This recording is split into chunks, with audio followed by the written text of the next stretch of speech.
Most people still think the Arctic is geography, ice distance, maps, empty space. That is already the old way of looking at it.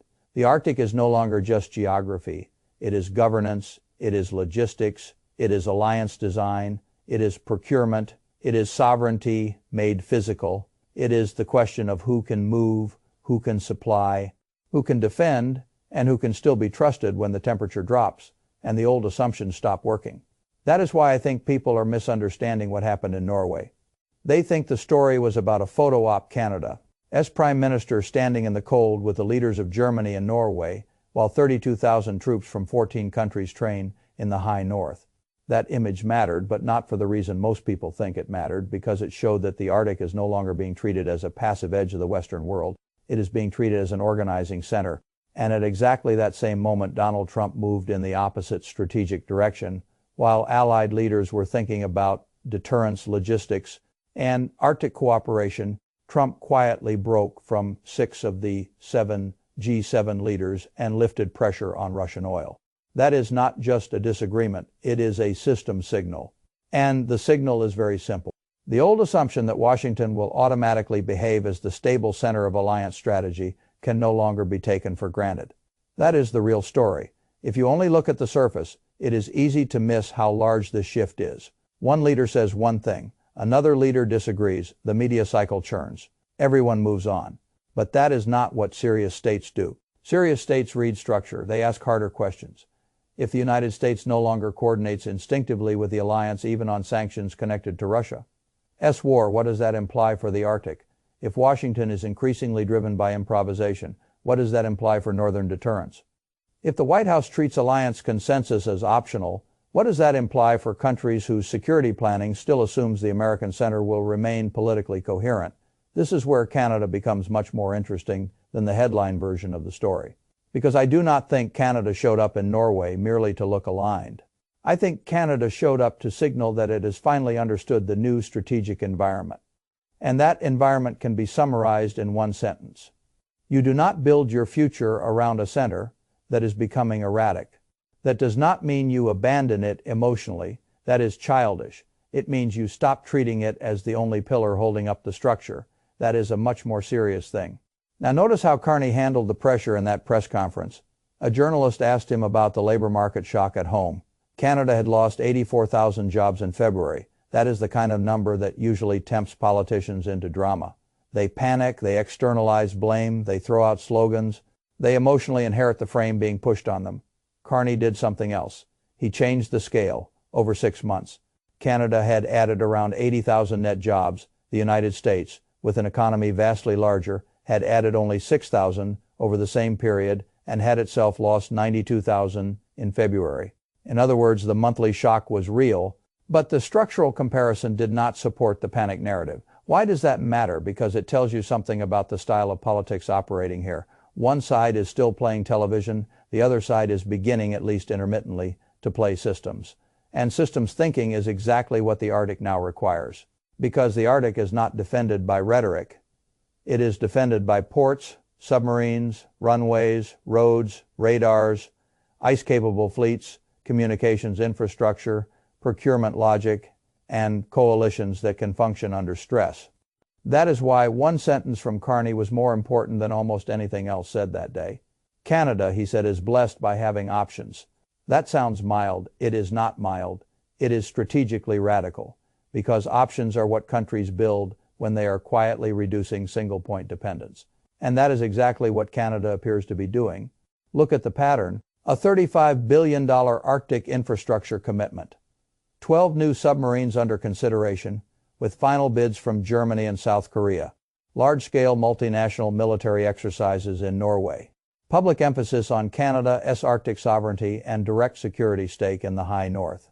And all of this taking place while Trump is demonstrating that Washington may now diverge from Allied consensus, even on core pressure tools aimed at Russia. Once you line these facts up, the story becomes much clearer. Canada is not just reacting to Trump. Canada is redesigning around Trump. That is a different thing. For decades, Canadian strategy operated under a comfortable assumption. The United States was not just the giant next door. It was the unquestioned organizing center of Canada's security logic. If the Americans were in Canada adjusted. If the Americans led, Canada coordinated. If the Americans stabilized the system, Canada could optimize within that stability. But what happens when the center still has enormous power, yet behaves in a way that makes the wider architecture less reliable? Then optimization becomes overexposure. And that is where I think the old Canadian strategic mindset has finally started to break. You can see it in the Arctic language. Carney said Canada shares a 3,000-kilometer Arctic border with the European Union. That is not just an interesting geographic fact, it is a conceptual shift. The old mental map treated Canada's north primarily as an extension of continental defense with the United States. This new framing places Canada inside a wider Atlantic and European strategic space. That changes the logic of everything. It changes procurement, it changes diplomacy, it changes the political psychology of sovereignty, it changes how Canada imagines its own future.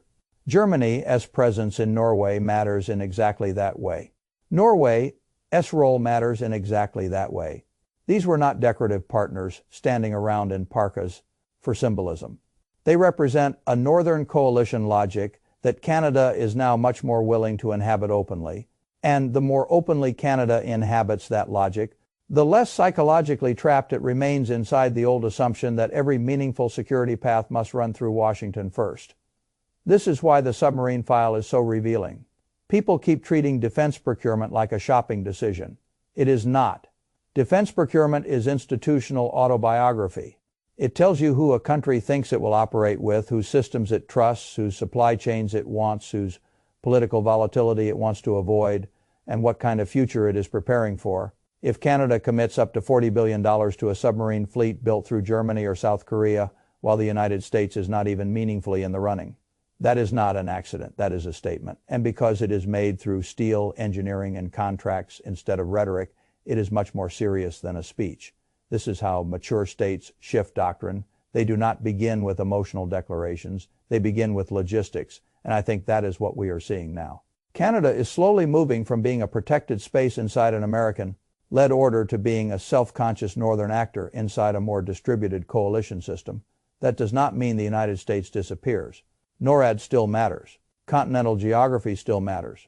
American military power remains central to large parts of the North American security environment. But central is not the same as sufficient. And once a country understands that distinction, everything changes. Then alliance becomes layered. Insurance becomes layered. Markets become layered. Energy routes become layered. Procurement becomes layered. Foreign policy becomes layered. That is what serious adaptation looks like. Now let me be very clear. This is not anti-American politics.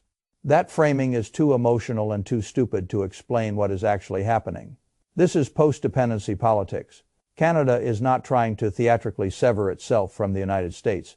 It is trying slowly and imperfectly to ensure that its future cannot be vetoed by instability in Washington. That is a very different project. And if you understand the broader 21st century environment, it makes perfect sense. The countries that will do best over the next 20 years are not necessarily the largest ones. They are the ones that know how to diversify without collapsing their core relationships. They are the ones that know how to build second channels before the first channel fails. They are the ones that understand that resilience is now more important than purity. That is what I think this Norway moment revealed.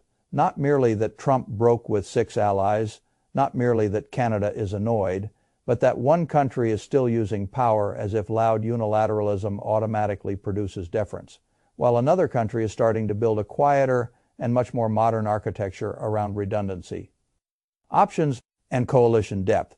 That is the real contrast. Trump still behaves as though size alone guarantees centrality. Canada is beginning to behave as though centrality must now be supplemented, hedged, and partially rebuilt through other partners. That is a much more realistic reading of the world. And this is why the jobs question actually belongs inside the same story. Economic stress is what often forces strategic maturity. If Canada were comfortable, it might still drift. But pressure has a strange clarifying effect. Tariffs clarify, alliance volatility clarifies, Russian oil sanctions clarify, Arctic exercises clarify. Suddenly the question becomes impossible to avoid. Are we just exposed or are we finally adapting? I think the answer is increasingly the second. The One Canadian Economy Act matters because it is about speeding internal coordination. The LNG route to Asia matters because it widens the economic horizon. The NATO 2% commitment matters because it changes how allies read Canadian seriousness. The Arctic infrastructure spending matters because sovereignty without hardware is merely poetry. And the submarine choice matters because future capability is where strategic doctrine becomes real. So where does this go? I think there are three possible paths. The first is layered coexistence. Canada remains deeply integrated with the United States, but continues diversifying through Europe and Asia. NORAD survives. Cooperation remains, but dependency declines. That is probably the most elegant outcome. The second path is strategic bifurcation. Washington becomes more erratic. And the supplementary architecture Canada is now building stops being supplementary. It becomes the real anchor while the American relationship remains necessary, but psychologically downgraded. The third path is institutional lag. Canada says the right things, makes a few big announcements, but moves too slowly to really reduce exposure. That is the danger path because it creates the illusion of adaptation without the substance. The reason I am more optimistic now than I would have been a few years ago is that the current leadership seems to understand that adaptation has to be material, not emotional, not symbolic, material, submarines, infrastructure, alliances, routes, budgets, timelines. That is the language of strategy. And that is why I think Norway mattered. It was not just a backdrop for a press conference. It was a demonstration that the Arctic has become the place where Canada may finally be forced to decide what kind of country it actually wants to be. A dependent flank inside an old continental logic, or a serious northern power inside a wider coalition architecture. Trump, almost by accident, may have helped force that decision. Pressure often does that. It strips away old habits. And what I saw in Norway was not a country panicking.